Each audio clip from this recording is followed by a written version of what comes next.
vamos falar sobre o dízimo. Quais os princípios do dízimo? A Bíblia ela fala em inúmeras passagens sobre o dízimo. E o que isso tem a ver com a igreja nos tempos de hoje? Embora muita gente tenta desclassificar, mas a desclassificar o dízimo ele traz em si um princípio maravilhoso. Qual é o primeiro princípio? É que o dízimo deveria sempre ser entregue a uma figura, a uma autoridade espiritual. Muita gente pergunta, eu não poderia entregar o meu dízimo a uma instituição ou a alguma família carente? Embora isso seja louvável, devemos fazer isso sim, com as nossas ofertas, com uma intenção voluntária. Dízimo deveria sempre ser entregue a uma autoridade espiritual. Abraão fez isso com Melquisedeque. Em sequência, Deus instituiu as ordens sacerdotais para receber os dízimos. Na sequência, os apóstolos também recebiam os dízimos e ofertas da igreja. Primeiro princípio, que dízimo deve ser entregue, devolvido. Não se fala pagar o dízimo, mas devolvido, entregue a uma figura, a uma autoridade espiritual. O outro princípio do dízimo é que ele serve para suprir as necessidades sociais. Observamos isso no livro de Deuteronômio, de Levítico e Números, em que os dízimos também eram utilizados para suprir essas carências de órfãos, viúvas, peregrinos, forasteiros ou até mesmo necessitados. Lançava-se mão do dízimo para o suprimento destes carentes. Terceiro ponto, o dízimo também ele era utilizado para suprimento das necessidades ministeriais.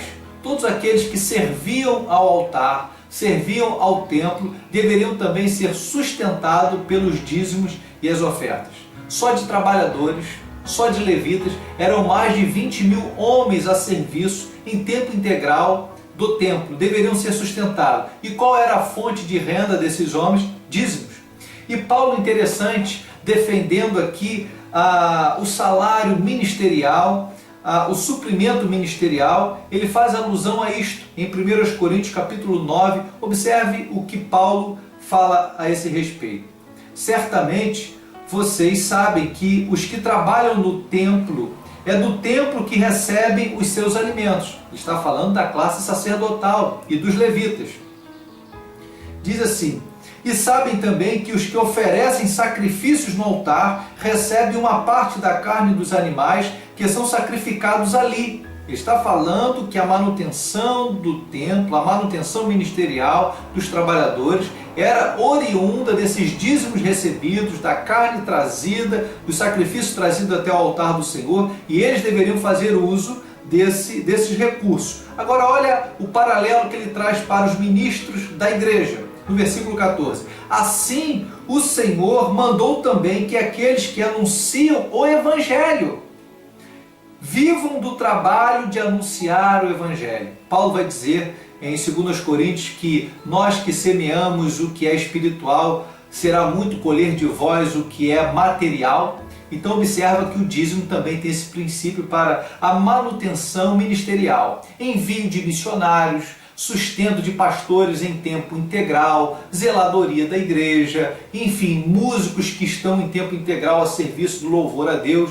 São um sem fim de ministérios que a igreja ela sustenta através dos dízimos e da oferta dos irmãos. O dízimo também fala de regularidade e de fidelidade.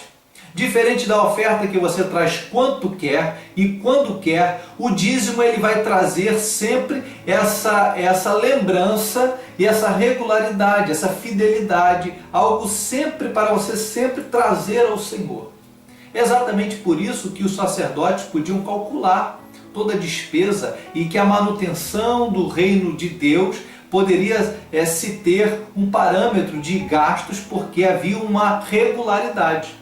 Tanto beneficiava quem recebia, porque tinha ali um controle do povo, e também de quem ofertava, não ficava à mercê de uma vontade humana que poderia acontecer ou não, mas o dízimo trazia essa responsabilidade e essa regularidade e fidelidade também ao Senhor, porque dízimo tem a ver com primícias.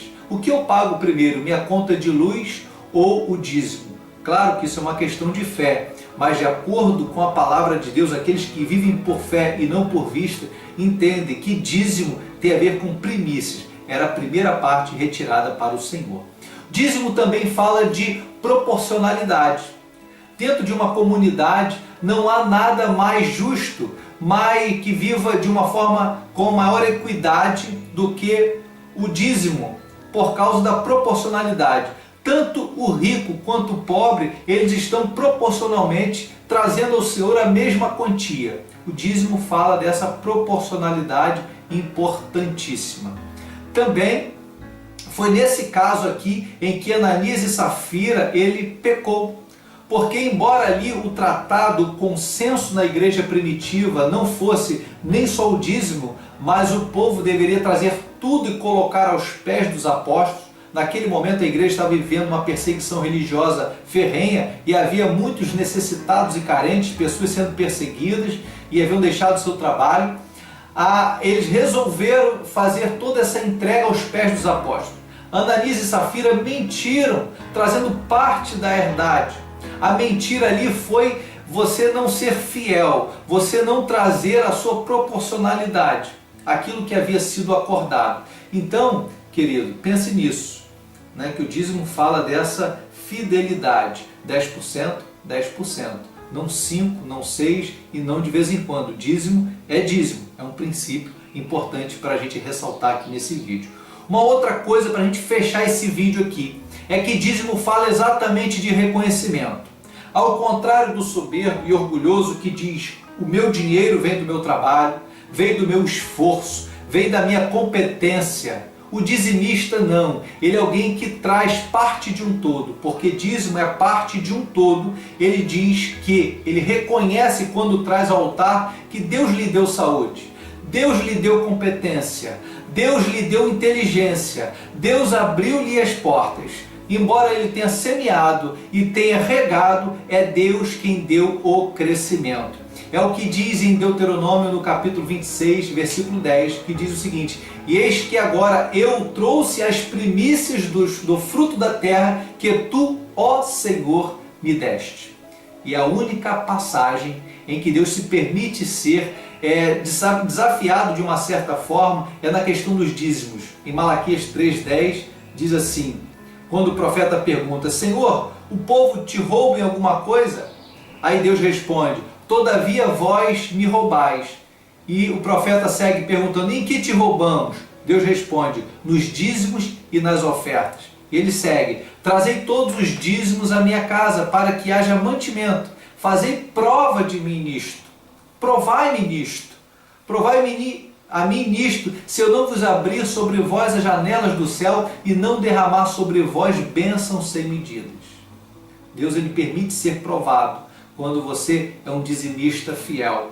Porque assim como você crer e você abençoa o reino aqui na terra, Deus vai abençoar a sua vida. Quando você entrega a parte do todo ao dele, ele vai cuidar do que vai ficar na sua mão e vai fazer prosperar para a glória do nome dele. Amém? Deus abençoe. Se esse vídeo falou com você, deixe seu like aqui, compartilhe esse vídeo em nome de Jesus. Amém.